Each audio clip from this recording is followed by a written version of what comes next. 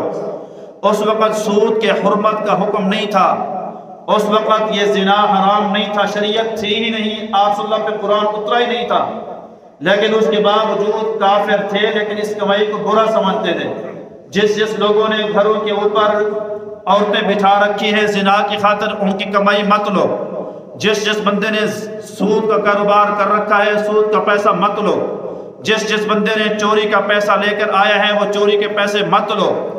اس کے علاوہ جو لوگ کما کر حلال کے پیسے آمدنی حلال کی لے کر آئے وہ جمع کرو۔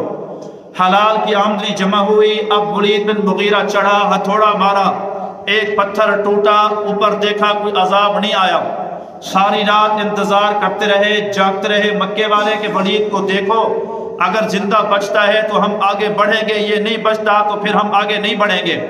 اب سارا مکہ ساری رات جاگتا رہا، اللہ کا کوئی عذاب نہ آیا۔ صبح پھر ولید اپنے بیٹوں کو لے کر گیا، اس کے 12-13 اپنے بیٹے تھے، اس نے کام شروع کیا تو لوگ بھی آگے بڑھنے لگے اور کام شروع کرنے لگے۔ اب یہ حضور کی عمر 35 سال ہے اور قریش مکہ نے بیت اللہ کی دیواریں ڈھانا شروع کی ہوئی ہیں۔ ادھر سے جدہ کے اوپر ایک بہت بڑا بحری جہاز آیا، وہ جہاز آیا اور خشکی کے اوپر چڑھا اور وہ ٹوٹ گیا، وہ ٹوٹا اور ناکارہ ہو گیا۔ ولید بن مغیرہ کو پتہ چلا کہ ایک جہاز ٹوٹا ہے، یہ سارا اللہ کی طرف سے انتظام ہو رہا تھا۔ کچھ لوگ کہتے ہیں جی اتفاق ہوا، یہ لفظ اتفاق یہ تحریہ کا لفظ ہے، جو اللہ کو نہیں مانتے، یہ سب میرے اللہ کی شان تھی، اللہ کی حکمت تھی، اللہ کی عین حکمت کے مطابق سارے کام ہو رہے تھے۔ چنانچہ ولید بن مغیرہ چند سرداروں کو لے کر وہاں پہنچا، وہ تختے، وہ پھٹے لکڑی کے انتہائی سستے دام ان کو مل گئے۔ جب ملے تو اس جہاز کے اندر جو سواریاں تھیں ان میں ایک سواری ایسی تھی جس کو ہیڈ مستری کہا جاتا ہے، چونکہ مکے والے جو گھر بناتے تھے وہ مٹی کے گھر بناتے تھے، جیسے میرے آپ کے یہاں سریکی میں چویڑی دی دیوار، یہ مٹی کی دیواریں بناتے، اوپر چھپرے ڈالتے، یہ سارے مستری وہ تھے جو مٹی کا کام جانتے تھے، پتھر کا کوئی نہیں جانتا تھا۔ وہاں ایک بندہ آیا تھا جس کا نام تھا یعقوم، بعض نے اس کا نام لکھا ہے باقوم، یعقوم یا باقوم، یہ روم سے آیا تھا۔ یہ ہیڈ مستری اور پتھر لگانے، پتھروں کی چنائی میں بڑا عالی شان مہارت رکھنے والا تھا۔ منت سماجت کی، اس کو لے کے آئے، کہا باقوم یہ بیت اللہ تعمیر کرنا ہے، لیکن جو مٹیریل یہاں سے ہم نے نکالا یہی مٹیریل دوبارہ لگانا ہے ابراہیم علیہ السلام کا، اس کے علاوہ ہم ایک پتھر تجھے اور نہیں لگانے دیں گے۔ باقوم نے کہا یہ کیسے ہو سکتا ہے، جب تخریب کے بعد تعمیر ہوتی ہے پھر اور مثالیں لگتے ہیں، پھر اور پتھر لگا کرتے ہیں، اس کے ساتھ یہ پوری تعمیر نہیں ہو سکتی ہے۔ دوسری بات یہ تھی کہ چندہ بھی اتنا نہیں تھا کہ اور عالی شان قسم کے پتھر منگوائے جا سکتے تھے، چندہ بھی تھوڑا تھا، اور اس تعمیر اسی پتھروں سے وہ تعمیر مکمل نہیں ہو سکتی تھی۔ کہا دو راستے ہیں، یا تو تم مجھے پتھر اور لگانے دو، یا بیت اللہ کو تم تھوڑا سا کم کر دو، اس کی دیواریں چھوٹی کر دو، پھر انہی پتھروں، انہی مٹیریل کے ساتھ، انہی پیسوں کے ساتھ یہ اللہ کا گھر تعمیر ہوگا۔ کہا دوسری شق ہمیں منظور ہے، بے شک اس کو چھوٹا کر دے، لیکن اور پتھر نہیں لگانا، اس میں مٹیریل اور نہیں لگانا۔ اب باقوم نے کام شروع کیا۔ اب کام شروع کرتے ہوئے جو دیوار پہلے اس کی 32 گز کی تھی وہ بھی کم کر دی، اب چوڑائی اس کی 30 گز ہے، اب لمبائی اس کی 30 گز ہے، چوڑائی اس کی 20 گز ہے۔ بیت اللہ کی اس نے جو اونچائی رکھی وہ اونچائی اس نے بڑھا چھوڑی، وہ اونچائی 20 گز ہے۔ اور پھر تبدیلیوں میں سے ایک تبدیلی یہ کی، ایک دروازہ بند کر دیا جو رکن یمانی کی طرف تھا، دوسرا دروازہ جو آج تک کھلا ہوا ہے اس کو باقی رکھا، لیکن یہ زمین کی سطح کے اوپر تھا، کہا اس کو اوپر کر دو۔ دو حکمتیں، ایک تو اس کے اندر پانی نہیں جائے گا، بیت اللہ دوبارہ خراب نہیں ہوگا اس کی دیواریں، دوسرا یہ ہے کہ جب اس کا دروازہ اوپر ہوگا تو اس کی چابیاں ہمارے پاس، ہماری اجازت کے بغیر اندر جا نہ سکے گا۔ قریش کی اجازت ہوگی تو اندر چلے جائیں گے۔ تعمیر ہوتے ہوتے حجر اسود تک بات پہنچی۔ اب حجر اسود کون رکھے؟ ہر قبیلے کی خواہش تھی کہ حجر اسود رکھنے کا اعزاز میں حاصل کروں۔ عبد الدار والوں نے یوں کہہ دیا کہ جب تک ہمارے قبیلے کا ایک بھی آدمی زندہ رہے گا کوئی بھی آ کر حجر اسود کو چھو نہیں سکتا، یا تو ہمارے سارے قبیلوں کی لاشیں گرا دو، پھر حجر اسود کو جو چاہے رکھ دے، ورنہ یہ حجر اسود ہم رکھیں گے۔ اب ہر آدمی تلوار لے کے کھڑا ہوا ہے۔ بات جنگ تک آ گئی اور بات بڑی لمبی ہو گئی۔ جب اتنی دوران ایک آدمی سب سے بوڑھا ابو امیہ بیٹھا تھا مخزومی قبیلے کا، اس نے دیکھا کہ تلواریں نکل چکی ہیں، لڑائی ہونے کو ہے۔ اس نے کہا میری ایک رائے ہے، وہ سن لو اگر کسی کو سمجھ میں آئے۔ کیا رائے ہے؟ کیا رائے یہ ہے کہ سارے اپنی تلواریں نیام کے اندر رکھو، ساری رات انتظار کرو، جو صبح جو بنو شیبہ کے دروازے سے، باب بنو شیبہ، آج یہ باب فہد، باب عبدالعزیز، یہ بہت بات کی بات ہے۔ اس وقت بنی شیبہ کے نام پہ دروازوں کے نام تھے۔ بنو شیبہ دروازے سے جو آدمی داخل ہو اس کو فیصل مقرر کیا جائے، وہ جس کے حوالے حجر اسود رکھ کرے وہ حجر اسود کو آ کر نصب کرے۔ ساروں نے اس بات کو منظور کیا، تسلیم کیا، ساری رات انتظار کرتے رہے۔ صاف ظاہر ہے سب سے پہلے بیت اللہ میں آنے والا کوئی اور نہیں، وہ رسول اللہ تھا، جس کی خاطر ابراہیم علیہ السلام نے دعا کی تھی، ربنا وابعث فیہم رسولا، اللہ تیرا بیت اللہ تعمیر کر دیا، آباد کرنے والا رسول اللہ نصیب فرما۔ سب سے پہلے وہ نبی تشریف لے آئے جس کو دیکھ کر قریش اگرچہ کافر تھے، سارے کہنے لگے جاء الامین، آج امین آ گیا، ھذا محمد الامین رضینا، یہ محمد امین تشریف لے آئے، ہمیں اس کا فیصلہ پسند ہے، ہم اس کی امانت کے قائل ہیں، ہم اس کی دیانت کے قائل ہیں۔ حضور تشریف لائے۔ حضور نے فرمایا تو بہت چھوٹا سا مسئلہ ہے، تم اپنے 4 قبیلے ہو، 4 بڑے بڑے سردار منتخب کر لو، جسے تم سب سے زیادہ دیانتدار سمجھتے ہو، سب سے زیادہ پارسا سمجھتے ہو۔ میں اپنی چادر مبارک بچھاتا ہوں، اس چادر کے اندر حجر اسود رکھتا ہوں، حجر اسود کو وہ 4 سردار آ کر پکڑ لیں، یہ ساری لڑائی ہی ختم ہو جائے گی۔ چنانچہ سردار منتخب ہوئے۔ ایک خوش نصیب سردار وہ ابو حذیفہ تھا، ایک خوش نصیب سردار وہ ابو العالیہ تھا، ابو زمعہ تھا، ایک خوش نصیب سردار عدی بن قیس تھا، ایک خوش نصیب سردار عتبہ بن ربیعہ تھا۔ یہ 4 سردار آئے، 4 کونے پکڑے۔ پاک پیغمبر کے چچا حضرت عباس نے حضور کو حجر اسود پکڑایا، حضور نے حجر اسود درمیان کے اندر رکھا، 4 سردار لے کے آئے۔ جب بیت اللہ کے قریب پہنچے کہا اس کو رکھے کون؟ پاک پیغمبر نے فرمایا کہ تمہاری اجازت ہو، میں محمد کریم کی مٹی بھی جنت سے ہے، حجر اسود بھی جنت سے آیا ہے، جنتی ہاتھ جنتی پتھر کو اٹھائیں، بیت اللہ کے اندر رکھ دیں۔ سب نے کہا ہاں یہ تو سب سے اچھا فیصلہ ہے۔ اس محمد کریم نے حجر اسود کو اٹھایا، حجر اسود جہاں پر آج موجود ہے یہاں محمد کریم نے رکھا تھا۔ اللہ بتانا چاہتا تھا پاک پیغمبر کی مٹی بھی حجر اسود سے، پاک پیغمبر کی مٹی بھی جنت سے ہے، حجر اسود بھی جنت سے۔ حضرت آدم صفی اللہ لے کر آئے تھے، جب یہ طوفان نوح کے اندر بیت المعمور کو اٹھایا گیا تھا، حجر اسود جبل ابی قبیس کے اندر اللہ نے محفوظ کروا دیا تھا۔ جب بیت اللہ حضرت ابراہیم علیہ السلام نے تعمیر کیا تھا، پھر حضرت جبریل امین نے وہ حجر اسود اٹھا کے حضرت ابراہیم علیہ السلام کو دیا تھا۔ پھر یہ حجر اسود حضور پاک صلی اللہ علیہ وسلم نے نصب فرمایا تھا، یہ وہ حجر اسود ہے۔ جب قیامت کا دن ہوگا یہ اللہ کو گواہیاں دے گا، اللہ اس بندے کو معاف فرما، اس نے میرا بوسہ لیا تھا، اس بندے کو معاف فرما، اس نے میرا بوسہ لیا تھا۔ یہ امت کے بارے میں گواہیاں دے گا، اس کی گواہیاں قبول کی جائیں گی۔ یہ وہی حجر اسود ہے جس کو سیدنا عمر بن خطاب جب بوسہ دیتے تھے کہتے تھے انکا حجر لا تنفع ولا تضر، اے حجر اسود مجھے پتھر ہے تو مجھے پتہ ہے تو ایک پتھر ہے، کیا کروں؟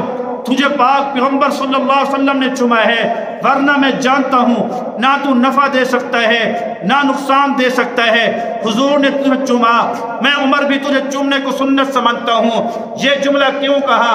عرب کے لوگ ہر چمکتی چیز کو عبادت کرتے تھے، ہر چمکتی چیز کے سامنے سر جھکاتے سجدہ کرتے تھے۔ حضرت عمر نے عقیدہ سمجھایا حجر اسود بیت اللہ سے آیا ہے، دنیا کے سارے پتھروں سے قیمتی ہے، لیکن اس کی عبادت کسی حالت میں جائز نہیں، صرف بوسہ دینا جائز ہے۔ کیوں؟ اس وجہ سے کہ محمد کریم نے اس کو بوسہ دیا ہے۔ اس وجہ سے شاعر کہتا ہے حجر اسود نو کسے سوال کیتا، تیرا رنگ انہا کیوں کالا ہے۔ حجر اسود نو کسے سوال کیتا، تیرا رنگ انہا کیوں کالا ہے، کیڑی خوبی تیرے اندر ہے، ہر کوئی تینوں چمن والا ہے۔ حجر اسود نے مڑ جواب دی، میرا رنگ سارے پتھراں تو آلہ ہے، ساری دنیا تاں پہ چم دیئے کہ میں نو چم گیا کالی کملی والا ہے۔ حجر اسود پاک پیغمبر صلی اللہ علیہ وسلم نے وہاں نصب فرمایا، بیت اللہ کی تعمیر ہوئی اور جھگڑا ختم ہو گیا۔ 20 گز اونچا ایک دروازہ جو اونچا، اس کا جو تالا ہے، یہ تالا وہ قبہ جو بادشاہ تھا نا حمیری، یہ تالا اس نے لگوایا تھا سب سے پہلے، دروازہ بھی لگایا اور پھر تالا بھی لگوا کر گیا تھا۔ یہ تالا لگا، نبی کریم رؤوف الرحیم صلی اللہ علیہ وسلم کی خواہش تھی کہ کاش میں اس بیت اللہ کو دوبارہ تعمیر کرا سکوں اور اسی طرح تعمیر کراؤں جیسے ابراہیم علیہ السلام نے تعمیر کیا تھا، کہ یہ حتیم والی جگہ بھی اس کے اندر آ جائے اور اس کے 2 دروازے بھی ہو جائیں، لوگ اس کے اندر داخل بھی ہو سکیں، نکل بھی سکیں۔ نبی کریم رؤوف الرحیم صلی اللہ علیہ وسلم سے زندگی وفا نہ کی، اللہ کے نبی دنیا سے رخصت ہوئے تو یہ حدیث اماں عائشہ صدیقہ طاہرہ طیبہ رضی اللہ تعالی عنہ نے امت کو سنائی کہ حضور کی خواہش تھی کہ بیت اللہ اسی طرز پہ ہو جیسا ابراہیم علیہ السلام نے بنایا تھا۔ چنانچہ سیدنا عبداللہ بن زبیر رضی اللہ تعالی عنہ نے ہمت فرمائی، انہوں نے بیت اللہ کو پھر دوبارہ تعمیر کیا تھا، تعمیر اسی نہج پہ کیا تھا جیسے ابراہیم علیہ السلام نے تعمیر کیا تھا۔ پھر حجاج بن یوسف نے جب حملہ کیا، عبداللہ بن زبیر رضی اللہ تعالی عنہ اس کے اندر شہید ہوئے۔ 3 دن تک لاش جس کی لٹکتی رہی، جس کی بوڑھی اماں سیدہ اسماء نبینی ہو گئی تھی، اور بوڑھی اماں آئی اس بیٹے کو آ کر قدموں کو ہاتھ لگایا۔ اس ماں پہ کیا گزری ہوگی۔ مدینہ کے اندر جب صحابہ پہنچے تھے کسی کو بچہ نہیں ہو رہا تھا، یہودی کہتے تھے کہ ہم نے اس پر انتر منتر جادو جنتر کر دیا، اب ان پر ایسا جادو ہو گیا کہ ان کی اولاد نہیں ہوگی۔ سب سے پہلے جو بچہ پیدا ہوا وہ حضرت عبداللہ بن زبیر پیدا ہوئے، اللہ کے نبی نے گود میں لیا، دعائیں کی، اور خوش نصیب بچے کی لاش لٹک رہی تھی۔ حضرت اسماء نے پاؤں کو ہاتھ لگایا اور کہا ابھی تک میرا شاہ سوار جنگ کے میدان سے نیچے نہیں اترا، ابھی تک لاش لٹکی ہوئی ہے۔ حجاج بن یوسف نے دوبارہ پھر بیت اللہ کو تعمیر کروایا تھا، اور تعمیر ایسے کروایا جیسے آج ہے، لیکن جو آپ کو یہ سفید خط نظر آتے ہیں، یہ سفید خط اس وقت نہیں تھے۔ پورے 1000 سال کے بعد، یعنی آج سے 444 سال پہلے ایک بادشاہ گزرا ہے مراد خان جس کا نام تھا، پھر اس نے آ کر بیت اللہ کے تھوڑی سی نقش و نگار لگایا، پھر اس کے اندر سفید رنگ بھرا جس سے دور سے بیت اللہ کی دیواریں چمکتی ہوئی نظر آتی ہیں۔ آج تک وہ پتھر موجود ہیں جو حضرت ابراہیم علیہ السلام نے لگائے تھے۔ اس کے بعد پھر ہارون الرشید کو شوق تھا، امام مالک رحمۃ اللہ علیہ کے پاس آیا اور کہا امام مالک آپ فتویٰ دیں، اجازت دیں، میں چاہتا ہوں کہ حضور کی خواہش پوری کروں اور میں بیت اللہ کو اسی طرح تعمیر کروں جیسے حضور پاک صلی اللہ علیہ وسلم چاہتے تھے، ابراہیم علیہ السلام کی طرز کے اوپر۔ امام مالک نے سوچ و بچار کیا، کہا بادشاہ سلامت، خلیفۃ المسلمین، اگر میں تجھے اجازت دوں مجھے ڈر ہے کہ میرے بادشاہ اپنے ہاتھوں کا کھلونا نہ بنا لیں، ہر بندہ آئے اور بیت اللہ کو اٹھا کر دوبارہ تعمیر کرنا شروع کر دے۔ آج کے بعد کسی کو اجازت نہیں ہے کہ بیت اللہ کی تعمیر کرے۔ اس کے بعد سے لے کر آج تک بیت اللہ کی تعمیر جوں کی توں باقی ہے۔ اللہ بیت اللہ کا طواف ہم سب کو بار بار نصیب فرمائے، حجر اسود کے بوسے اللہ ہم سب کو بار بار نصیب فرمائے۔ اور پھر حضور پاک صلی اللہ علیہ وسلم کیوں غار حرا کے اندر گئے تھے، جبریل امین کیسے تشریف لائے تھے، پہلی وحی کون تھی، سیدہ خدیجہ نے کیا کیا آپ کو تسلیاں دی تھی، پہلی وحی کیسے آئی تھی، نبوت کا زمانہ کیسے شروع ہوا تھا۔ یقیناً آپ کو برکات دیکھنا سننا چاہیں گے۔ انشاءاللہ اگلے جمعہ کے اندر نبوت کی برکات کا انشاءاللہ ذکر کیا جائے گا۔ دعا ہے اللہ تبارک و تعالی جو کچھ کہا سنا گیا عمل پیرا ہونے کی توفیق نصیب فرماویں۔ وآخر دعوانا ان الحمد للہ رب العالمین۔